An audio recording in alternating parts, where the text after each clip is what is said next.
All right, if I can get everybody's attention, I think it's about time for us to kick this session off. Since we're just coming off of our lunch break, I'm sure everybody had a little bit of time. Please remember, take your phone out, put it on silent. Also, while you're doing that, you can open up your Huba app and follow along with our slides and presentations. At this time, I think Alyssa is going to introduce our speakers here for us. Our first speaker today is Jona Squires. Jona K. and her husband Mark are fifth-generation agricultural producers and are passionate about breathing agricultural every day of their lives. They involved their 3 kids, Maverick, Gatlin, and Gentry, from an early age in their livestock operation of raising cattle, goats, and pigs so they may experience hard work, the challenges of working with nature while developing grit, confidence, the ability to communicate with customers, and understanding marketing and sales. Jona's full-time job is working as an agriculture business coordinator for Mid-America Technology Center, where she serves Cleveland, Garvin, and McLean counties by helping producers with business plans, record keeping, applying for NRCS grants for high tunnels and other programs. She truly loves her job and those who work in the agricultural industry. Our second speaker today is Michael Ruzycki. Michael and his wife, Emily, own Ruzycki Farms in Jones, Oklahoma. Ruzycki Farms was established in 2008, and Michael and Emily were married on 678 in their garden during their very first season. Since their first year of farming, the Ruzyckis had many adventures, which included an indoor market called the Veggie Lounge, where they sold homegrown produce and homemade products. They have since relocated and rebuilt their own farm and indoor market. Every year, the Ruzyckis have invested into their farm business, and it continues to prosper and grow. They have a very large customer base while also serving several OKC restaurants. At this time, please help me welcome Jona K. Squires.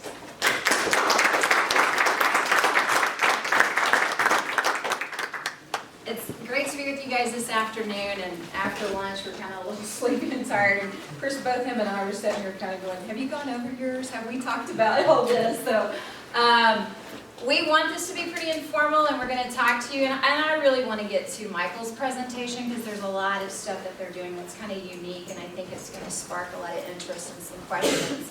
I'm going to kind of go through just some, he's already kind of given us the bio, so I'll probably skip the introductions, but we'll talk about what is value added. We're going to kind of look at the trends, the advantages, the disadvantages, and then just kind of talk about, I'm probably going to hit on more the gourmet market and dealing with manufacturing permits and just kind of some things that can help you so that doesn't seem quite as daunting or overwhelming. And I'll kind of wrap up, and then I'll let Michael kind of go in and talk to you specifically with their farm and the things that they're doing, and just kind of share some unique things that they're doing with that. So as we move into the slides, if he wants to flip it forward, sit in quickly. I already kind of hit this, so we're going to go to the next one. I did grow up in South Central Oklahoma. I was the country farm kid that came to school telling you about bringing necks of chickens, and my classmates in Norman, Oklahoma didn't always think that was so cool. And my dad was an ag teacher, my mom was a home economist, so we grew up on the farm. I didn't like picking green beans. I didn't want a 2-acre garden. And the funny thing is, I ended up teaching agriculture education in Norman and more. I ended up doing a lot of horticulture, a lot more gardening than I ever thought I would do. And so you kind of have to be careful about some of those things that you kind of didn't value like you do later as an adult and as a person raising your own kids. So we grew up very much prominent was livestock with horticulture on the side. As I transitioned, and now my job is working with agriculture business in terms of McLean, Cleveland, and Garvin counties. So I have small producers, large producers, specialty niche markets, and so I kind of feel like I have the best of both worlds. I get to work with producers every day, We take on a lot of different adventures and do a lot of different things trying to help producers be economically successful in our communities. And that's my job. And that's a resource to you that I always want to reiterate. If you have a career technical school in your area, your taxpayers go for people like me in your communities. And so we're there to help, kind of like Extension. We work together in training and working with customers and clients in our area. If you want to go ahead and flip. This is just some pictures of the family and, you know, seeing the livestock. I had the opportunity to start a student-run farmers market at Metro Technology Centers with Oklahoma City Schools. That was interesting. We had a big grant, got to do that. So a lot of different experiences in terms of my background. If you'll flip to the next one. So value added, when we look at the definition, we're going to add value to an existing product. When I taught agriculture education, I would bring in products to the students and I would say, all right, how can I take this corn or this particular wheat, what else can we turn it into besides flour? What else can we do with this product that's not out there? Because in a sense, in agriculture, we're all the time trying to add value to what we do. Somebody, you know, who came up with popcorn? Did it sit in the back of a truck after we had gathered the corn from the field and it got too hot, popped, we created this great type of product? Well, the great thing about when we look at value added is what's happened in the market. People want ready, people want things that extended that shelf life, and so we know consumers are willing to buy value-added products. Now what's interesting is value-added has really extended what it means. Used to we only thought of physical products, and I think this is where you're going to get to add some things to it. If you want to flip to the next one. As we look at the advantages, we know we can get extra farm income, we can extend our seasons. If I'm growing strawberries, what happens in a couple of weeks? They can run. We may not get them all sold. So what do I need to do? Can I freeze them? Can I put them in a smoothie salad so you can make a smoothie? What can I do with these products? That gives you extended season. That gives you more time to recoup your money. Hopefully keep your cash flow going so you're not going to the bank and getting a loan. The other thing about it is too is you extend your market reach. How many customers could physically maybe take your product to another state or give it to a friend that maybe isn't in your 50-mile radius typically, right? Your branding, your opportunity to increase people knowing who you are and increasing that loyalty, that's huge when we look at value added. Some of the disadvantages typically, there's a learning curve. And I'm going to tell you, it's kind of scary. And you're probably going to say this too. You know, that intimidation of what you don't know, but sometimes ignorance is bliss. Okay? Sometimes if you knew all those things, you wouldn't do it, right? We've all been there. I know I have. If you haven't, then you're a better producer than I am. But when we look at, we've got to gain the knowledge and we've got to look at those resources. And the thing I want to reiterate to you is we are operating an agriculture business. And we need to know the numbers, and we need to know what it's going to take these products and add value and not be afraid to price them, okay? Because when we move into processing, and I'm going to kind of speak specifically on more of the gourmet type of products and canned or jarred type of items, we've got to have kitchen space, we've got to have storage, there's cost involved in that. And that is kind of a daunting expense when we look at it because we're like, how are we going to come up with this? What are we going to do? Where am I going to store it? What's the rules for doing this? Okay? I'm going to flip to the next one. And we kind of had this last year, and I wanted to clarify this. As you're trying to decide whether you want to jump into value added, there are business incubators out there that can help you make this jump not so scary with your products. Just like an incubator for chickens and for eggs, they create an environment so that we can hatch those eggs, right?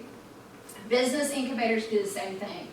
What they will do, and I'll give you an example, one of our technology centers at Enid, Oteatry, has a commercial kitchen. They may prorate the rent. You don't pay any rent in year one. They help you with the business plan. They help you with your product. Year 2, they prorate, maybe they charge you a little bit, okay? And they're walking you through all of this. Same thing can happen. I've given you some other resources. These others are also kitchens too that you can rent their spaces, okay? So that's giving you some other resources in the area that you can also look up and utilize. I'm gonna switch it. Don't fear the rules. I always get a little pushback when we start to talk about rules and regulations. And I'm going to tell you, sometimes I'm a rule breaker too, okay?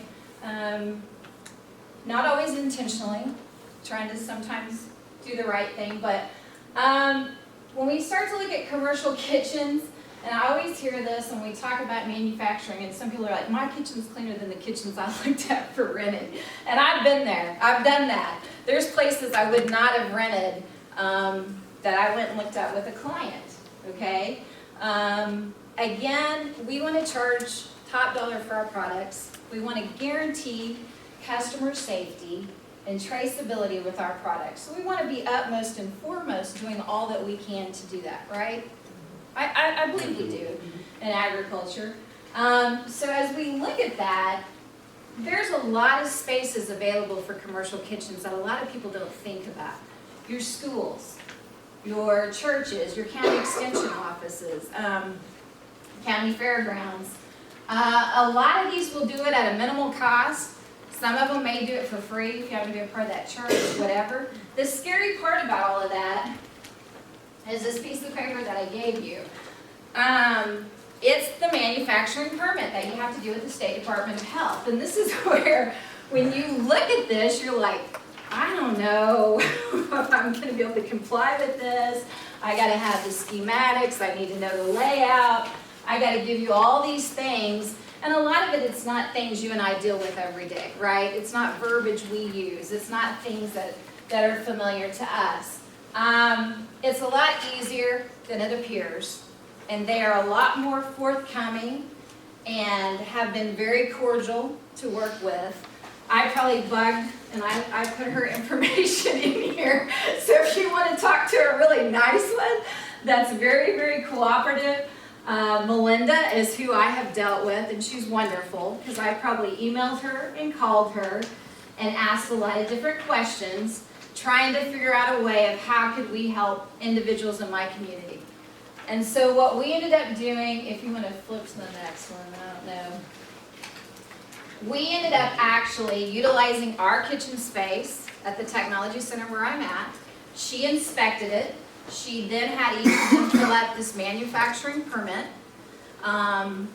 They had to submit the recipe, their label. They had to submit that they were an LLC, all the proper documentation of being an actual business. And that's between you and the state. That's not Jona K wanting your stuff or any kind of proprietary stuff. And here's the deal. If you do a salsa or a pickle, for example, your pH, and that becomes more of a high-risk item. So they're going to make sure that your profile, your recipe profile, you might have to work with OSU, Food Ag Processing Center, and they're going to have kill steps. They're going to make sure that you're doing everything you need to do to make sure that that product is safe. And you document that with them, okay? And it's not scary. It's not near as bad as what it seems to be. Another great resource that I found besides OSU was co-packers in the industry. And we have, I at least know 4 that we've had customers that have worked with individuals. One of them that has helped us a lot is an Enid. I just went blank on Over the Fence Farms, but Spotted Cow Manufacturing. But Linda is great. So if you have a question, like if we might be wanting to freeze the strawberries, for example, for a customer. I need to know, can we do that? How much more paperwork are we going to have to document from the field? Are we going to have to transport it once we freeze it in a refrigerated truck? All of those steps we're going to have to make sure we know and do to help her to be able to get the manufacturing permit. Okay? And so those, again, are resources because Linda wants people to do it, or if we can't do that, we can direct them to a co-packer. Okay, so if she's using your kitchen, for say, And are you letting, or have space for them to store their We cans have or a jarred limited products? amount of space. Okay. We do have a limited amount of space that meets that criteria. Right now, we're operating pretty small, and our whole idea is much like an incubator. We're here to kind of help you get started. Now let's move you into whether you have a warehouse, you get another kitchen, here's the process. So right now, we don't have any big volume. I'm not talking, any of our bigger clients have been working with a co-packer.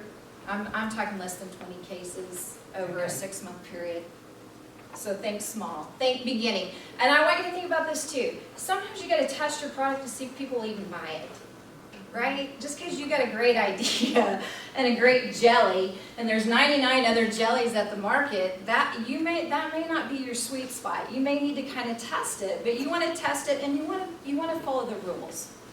We want to be the top of our game. If you want top prices and you want to tell that consumer, you know me, you know my product, we want to do the very best to do that. And it's our job to inform people, I just paid $4.25 to manufacture this product, especially for you, safe, clean, following these rules. That's why mine's $10.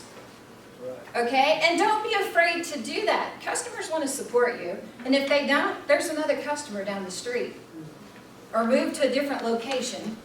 Okay? So I think sometimes in agriculture we don't price it all the time. Sometimes I feel like my dad does this. He prices it like he wants to buy it. And then, you know what I mean? Like he thinks, well, they're not going to pay that because I won't pay that. Well, you know what? We got to get past that mentality. And we have to be in the industry to say, man, are you counting for every nickel, dime, and everything you put into it to get to this product? Did you count your truck? Did you count storage space? And we don't always do. To me, that's where we got to go back to. It's a business. We're operating a business. We're moving this beyond a hobby, and we want to know the numbers, and we want to know what we're doing. So the public endorses us. So there's resources to help you. This is a very simple application. If any of you have questions, you're going to have my email and contact information if you move in that direction. Andrew Graves was a great resource with the Food Ag Processing Center. They're wonderful. Don't be intimidated by using them as a resource. They're here to help you. They have great training, short-term trainings. Again, if you've never toured the Food and Ag Processing Center, I challenge all of you, if you're going to do a food business, you got to go see them. Go see them making flour and salsa and some of the projects that they're working on. Again, it helps you to understand the industry and understand your product. And I think that's what I would call product research that you should be doing. So, and they're open to having it. I was talking to Bill because I'm going with a customer tomorrow. We're trying to find someone to do beef jerky. And it's meat inspected, and there's other rules that govern that, so it's not like we can just go buy a bunch of dehydrators and set up shop. Right, Bill? They've got to be inspected with an inspector every 8 hours if they're running 2 cycles. So there's an expense there, but if my client's not willing to invest in that, there's co-packers that do that. So we're going to go look and weigh those options and see what it would take if he wants to manufacture his or if we need to go to a co-packer. But again, there's great people out there telling you, hey, here's 2 or 3 of these people, go see them, they'll help you, they'll talk to you. Next one, I guess. And so again, I listed some of these other agencies that can help you. And I think I sent her a copy of the coordinators, the incubators. Is there anything else? Maybe not. Is that the last one? And then I just gave you a bunch of other marketing materials and other stuff in terms of marketing and value added. And I think that was pretty much it. Is that right? I'm going to turn it over to this guy because I think he has a lot of other great stuff to share with you. And you guys have my contact information, and I'll let Michael visit with you.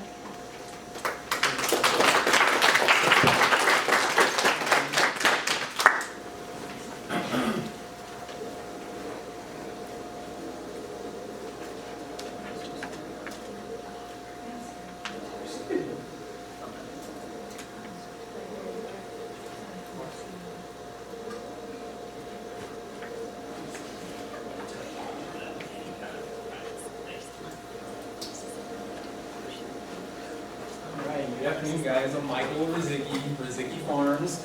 We're out in Jones, Oklahoma. It's about 25 minutes east of Oklahoma City, I-35 to say, straight down Britton Road. Here to talk about some value-added products, some of the things that we do on our farm. It's not going to be entirely kitchen-related. Go ahead. So some of the things in alphabetical order, it's not really most important or anything like that, but baked goods, one of the things that we do, and so each slide is going to show a book, just a little bit of information you can study up on, find. But baked goods, cupcakes, cookies, brownies, a lot of the things, it's really just something that if you're already having a market, maybe not everybody's interested in meat or vegetables or whatever else, so it's just something to attract a few more customers, get them in there, and then maybe once they're there, they can see what else you have, and you can talk them into buying some of your vegetables and meat. Next. Cut flowers.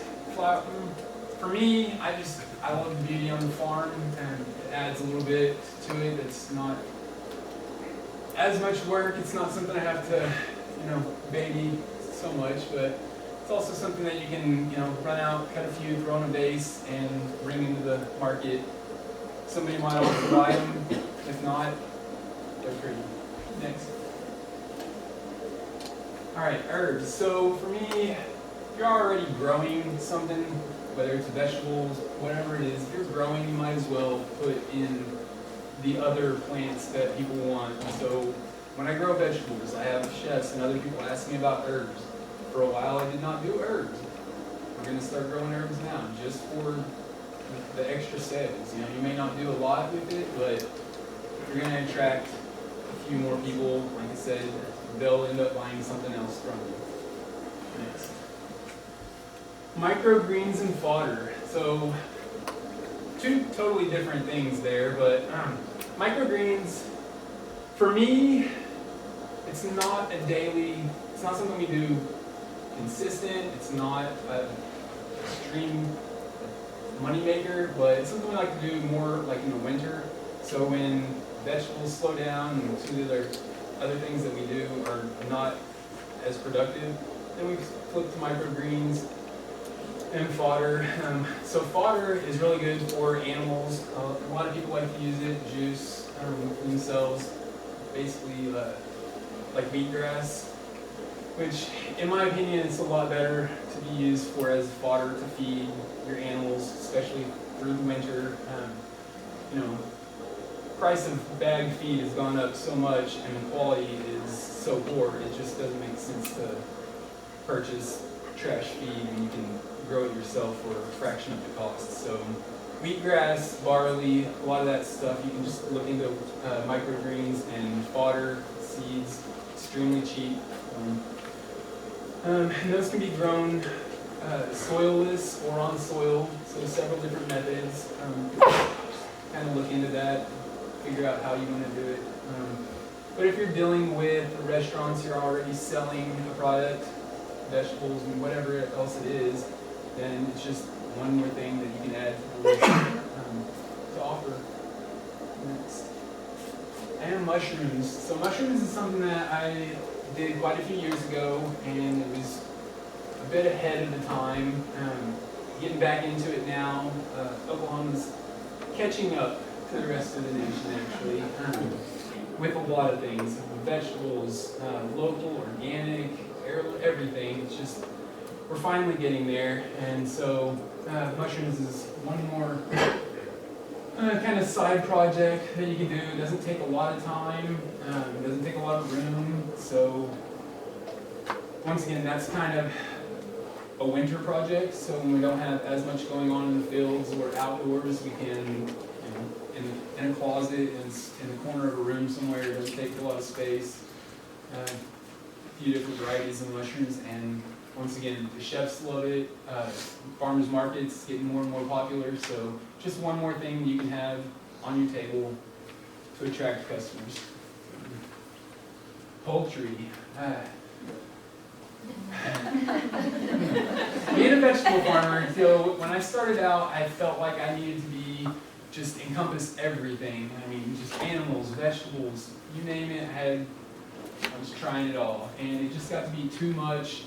The cost of feed and seed and the time is just too much. So for the past few years, we've actually gone away from animals, and so I just focus on the vegetable farming, growing the farm, expanding, and doing a better job at it. That's the main goal. Is if you, whatever it is you decide to do, focus on that one thing, get it figured out. Once you have it really figured out and like you can make money doing it, then I would recommend moving on to something else. So with the poultry, if you're going to be raising chickens or ducks, quail, whatever it is, whether it's for yourself, for the eggs or the meat, the secondary product will be the other, whichever it is, eggs or meat. So if you're raising for eggs, if you get straight run with your chickens, your birds, well, or the ducks as well, but so if you're only wanting eggs, then you're not going to need your meat bird.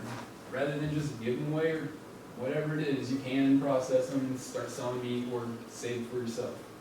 Same thing with the eggs. If you're raising the birds for yourself, you may as well just sell extra eggs. Next. Processed goods. So this one is, for me, new. It's something that my wife Emily has been dabbling in. We've actually just started with some of this stuff in the past few years just because, well, it kind of keeps the farm going. So, and during slow times, or even when you're busy, if you've got excess, you know, you grow too many cucumbers, what do you do with them? Well, you can either compost them or you can pick them, you know. Yeah, just any of those excess items, tomatoes, something that's not pretty enough to sell, I would suggest making salsa. And that value added, that can be for yourself as well. I mean, you don't have to sell it and make a profit off of it. Anything that you're keeping for yourself and not having to spend money on is value added to yourself. So,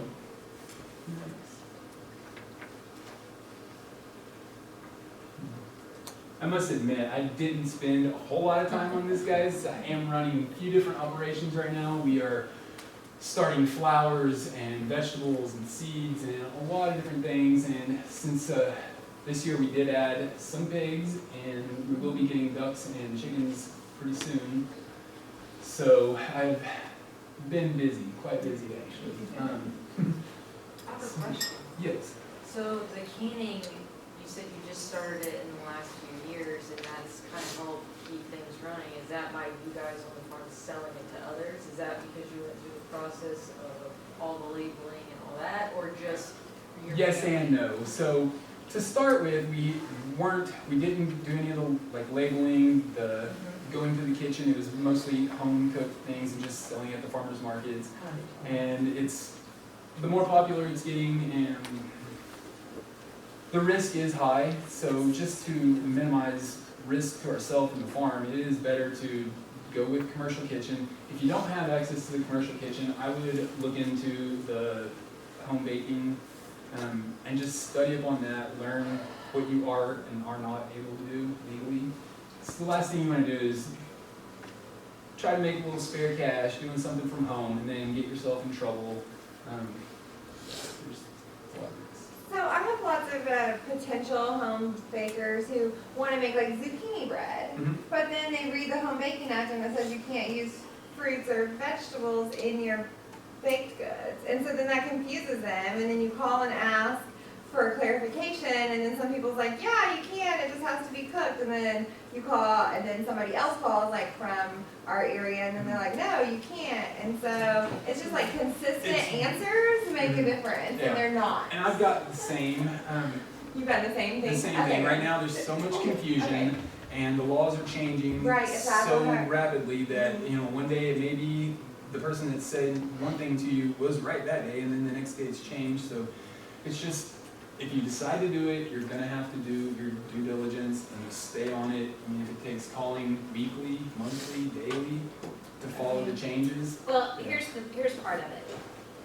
The OSU FAPSI is gonna give you the inspector that has the guidelines. and this is where I think it varies, because you're by county with your markets. have health departments and some don't. And so again, and to me, it goes back to your relationships with these people, and I would always start with those people, and if they don't have all the answers, or you're not quite satisfied, you can keep calling and asking questions. Again, you wanna put yourself in, I feel like you wanna do your due diligence. Right. Because at the end of the day, you're liable. Right. And if you guys don't have some LLCs set up, or you think about your business structure, I think you really need to think about your food. And again, those relationships and those people saying, I've already called Andrea Graves, she said this was fine, do we need to have a training? Because those people are in and out, they're not always the same people. I mean, every county's different, some are more stringent, or some have a different interpretation. So I do think that the more you have those relationships, and the more you try to help them to be educated too, to have consistency with your market and your market managers. I don't know how many are market managers in here, but again, you guys knowing the rules and helping to teach the people at the market the rules. And I know it's hard, because a lot of you are on volunteer, you're not paid, and producers aren't always the easiest people to deal with. We're very independent. But as a group, we want to provide the best product for the consumer. And these are the rules and regulations that we're given. And so I think we have to do our due diligence until there's something changed or different to do those things. And it's changing, so if there's something that you feel isn't quite right, make those phone calls and talk to them and get the changes made. It's happening now. Right, like literally, like they're marching on the Capitol tomorrow, right, for the new home baking act that they're trying to get. Yep. Which, there are valid reasons why they recommend a commercial kitchen, and just the safety behind it. I mean, every single person, like she said, the pictures with the animals in the kitchens, like you just don't know exactly what a person's doing, and you really just have to kind of trust that it's being done right. The gray area there is, it's going to take some time to get it figured out. But it's up to us to uphold those Yeah. things, and it's up to us to educate and again, do our due diligence. Because you don't want to make someone sick, and you don't want to lose your house and your land and lose stuff because someone comes back on you. Because you knew the standards were in place and you didn't do them. I mean, what's your Yes, intent? so can zucchini bread be made and sold at the market? Like, can it? It has vegetables in it, so only cakes and cookies can be made, but nothing that has a vegetable in it? That's a document 183. Yeah, we have that, and we print it, and they still are confused, because they're like, you can't have fruits and vegetables. No, Because in it canned fruits, you can No, use. you can use Ruzycki. Once you cook that, it changes the thing. It's all outlined in this document. It's what I go by. And again, educate your county people, if that's who's also being, I mean, and maybe you need to come FAFSA, come to your county or come to your market. And you can ask Andrea, and then, because there are grant programs to do some of those things. Next one. All right, so seed savings. Seed saving is one of my favorite things to do on the farm. It saves us a fortune. Good seeds are not cheap. And you'd be amazed at how many seeds will come out of one single fruit. I mean, a tomato, what I like to do, I purchase the seeds for the varieties that I want on my farm, and then so new stock comes in, my new seeds, I grow those. Say tomato, take one fruit, slice it in half, squeeze the seeds into mason jars, fill them with water, give it about a week, stirring them, pour those out, dry them. You've got hundreds of seeds, and it didn't cost you anything. Seed packets, for really good varieties that we like to use, I mean, you get anywhere from 30 to 50 seeds in it, and they could range anywhere from $3 to $5 to $10. And for Plus shipping. yeah, and shipping, yeah. So saving seeds is extremely valuable to us. It should be to everyone. You can save from just about anything. Some of what I like to save the most, if it really does really good, tomatoes, squash, zucchini, cucumbers, peppers. really just about anything, but the proper cleaning them and storing them is going to be the best bet for getting good germination the next season. Next.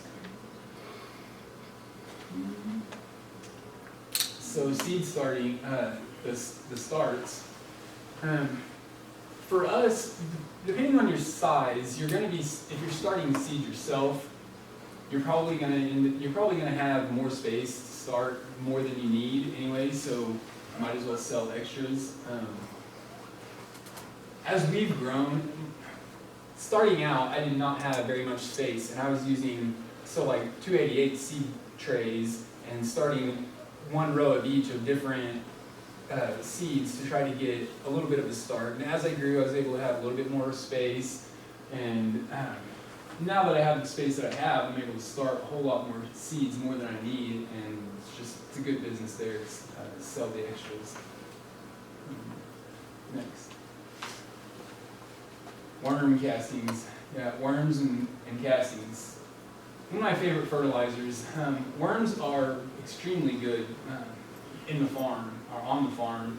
You can either raise them as a side business and make your own compost and sell the worms, use them on the farm.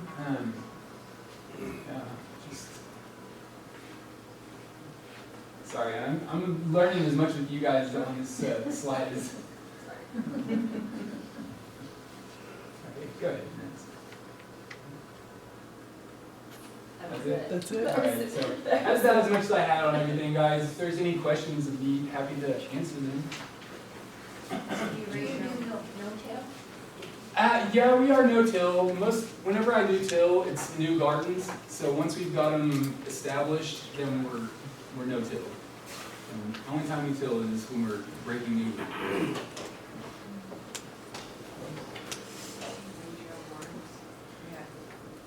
Not at the moment. Yeah, we did a few years ago, and I just released them into the garden. But there's several different ways you can raise worms. You can actually raise them in like 5-gallon buckets and stack them in the corner of a room somewhere. They don't take up a lot of room, no smell. So. On worms, we have a lady at our market that is selling worm castings, and she sold out in like 3 weeks last year because of the new laws that have changed and all of the new medical marijuana farmers, and they bought everything she had. The good thing about worm castings, they don't burn. Like it's good for seedlings. You can water anything, so yeah, they don't have a high nitrogen, so you don't have to worry about burning plants. You can water with them, make compost like a casting tea, or just side dress with it. It's some of the best fertilizer you can use. Anybody else? Anything that I didn't really discuss that you guys think is in some value-added products that come to your mind that maybe I'm not? I have an odd one. Sure. Manure. Yeah. So are there special regulations for packaging your own and selling that? I have not even looked into that. What was the question? Yes, yes, there is. There You would need to contact our Consumer Protection Service Okay. at the Department of Agriculture. And be able to talk to you about kind of the, I don't know what have to do, but you'd have to have some type of analysis on that to be able to tell if being paid or in a label. And that would be just to sell it? To be able to sell it, yeah. Even if you're selling it direct from your farm? That was my next question. That would be, Instead I'm of in the- bagging it.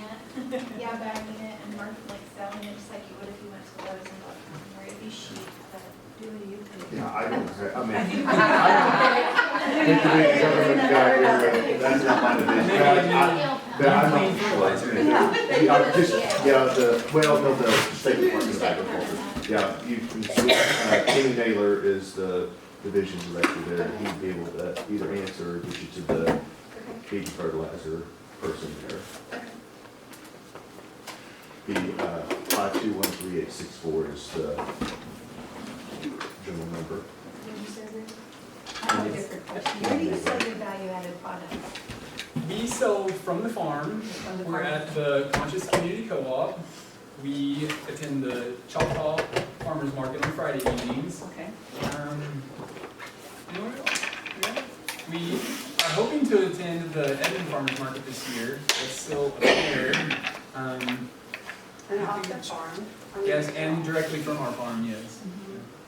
That's about it at the moment. What's been your best hunt? Is it the vegetables, fruits, or the, if you do cut flowers, or Definitely the vegetables for me, yeah.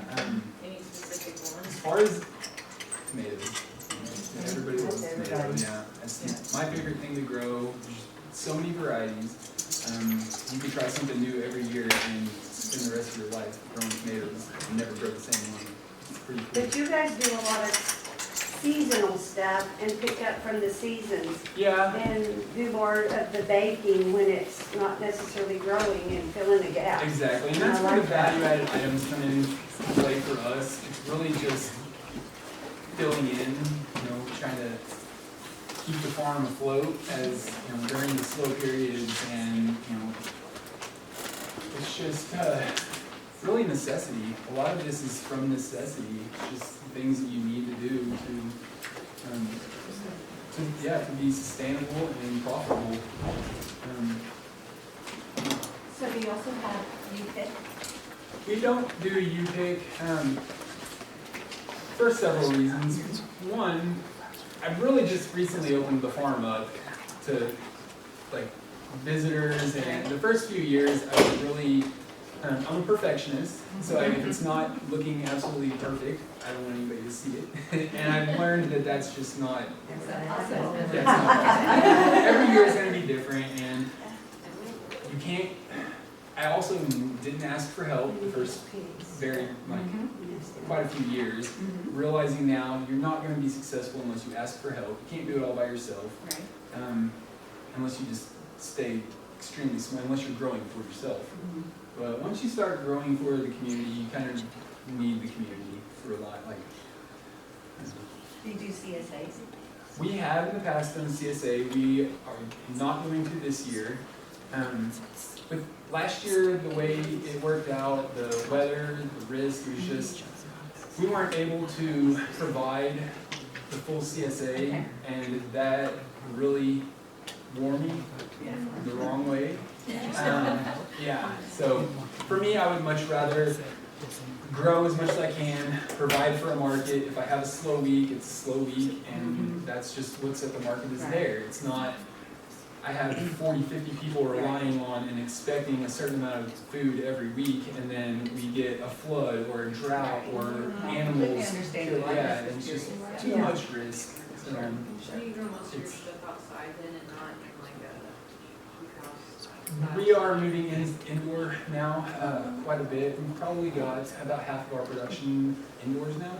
So I'm increasing each year as much as I can. So hopefully in the next few years we'll be completely under plastic. Just a little bit more control. And they can follow you on Facebook, Instagram. Yeah, and I've got some You're cards pretty in the engaging. back that I'll hand out. But yeah, Facebook and Instagram, we kind of post daily what we're growing, what we're doing, where we're selling, what's being picked, and all that sort of stuff. Anything else? We also have moved into annual flowers. So I've took on a new property. It's about 5 minutes outside of Jones into Hera. It's a 20-acre property with 8 greenhouses. It had previously been owned by an elderly man that grew an enormous amount of vegetables in the field, and he sold to a couple of different grocery stores in the area. And he also grew annual bedding flowers. And so we're taking over that operation. Took it over last year. Grew about half as much as we ran around 4,000 flats of flowers and about 500 hanging baskets. So that was definitely an experience. So learned a lot. swore I would not do it again. And you are. Here I am again. So I think the entrepreneur in me, the farmer, you can't give up after one failure, and that's exactly what it was. It wasn't a failure, it was more a learning experience to start with. I thought that we were going to have return business because he had a lot of landscape business that they would come in and buy trailer loads of flats, and I assumed if I grew half as much as he did, we'd be in good shape.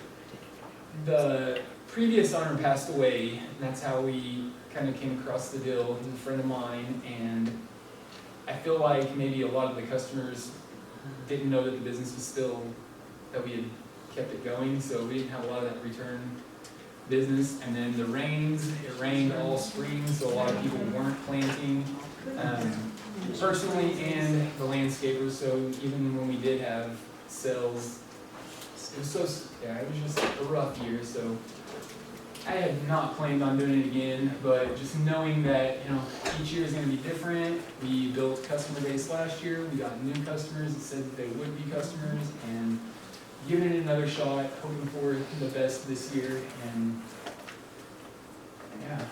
Well, rumor has it there's a shortage of bedding plant growers. I'm So hoping the that trend might be, you might be picking Yeah, up some of yeah. that, so I mean, that may not be a bad thing. Exactly. I'm hoping for the best on that. Well, I just want to say, if anybody's looking for bedding plants, they were beautiful bedding plants. I did their flower CSA, and it was the most beautiful bed of my truck ever was. Thank you. They never made it into the ground, unfortunately, but I've got pictures of the bed of my truck. So, you shouldn't buy 15 flats of flowers when you manage 100 goats and run a dairy farm. That's all I got to say. Thank you guys for coming out.